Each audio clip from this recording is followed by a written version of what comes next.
পাকা কলা দিয়ে বিকেলের স্ন্যাক্স হিসাবে বা বাচ্চাদের টিফিনের জন্য বানিয়ে দিতে পারেন এই হেলদি রেসিপি। ৩টে চাপা কলা নিয়েছি, ভালো করে ম্যাশ করে নেব। এবারে হাফ কাপ গুড় আর হাফ কাপ জল দিয়ে ভালো করে ফুটিয়ে নেব। গুড় গলে গেলে গ্যাস থেকে নামিয়ে কলার ওপর ঢেলে দিয়েছি। এরপর ১ কাপ আটা, ২ টেবিল চামচ সুজি, হাফ চা চামচ এলাচ গুঁড়ো দিয়ে ভালো করে মিশিয়ে নেব। ঢাকা দিয়ে ২০ মিনিটের জন্য রেখে দেব। ঢাকা খুলে অল্প কুচনো নারকেল আর হাফ চা চামচ গোটা মৌরি এর মধ্যে দিয়ে ভালো করে মিশিয়ে নেব। একটা আপ্পাম প্যানে ঘি গ্রিস করে আটা কলার মিশ্রণ অল্প করে দিয়ে ভালো করে ভেজে নিন, যেন কাঁচা না থাকে।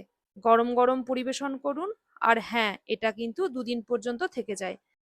রেসিপিটা একবার বাড়িতে বানিয়ে দেখুন। কেমন লাগলো আমাকে কমেন্টে জানাবেন। এরকম আরো নতুন রেসিপির জন্য পূর্বিশ মন কিচেনের সঙ্গে থাকুন।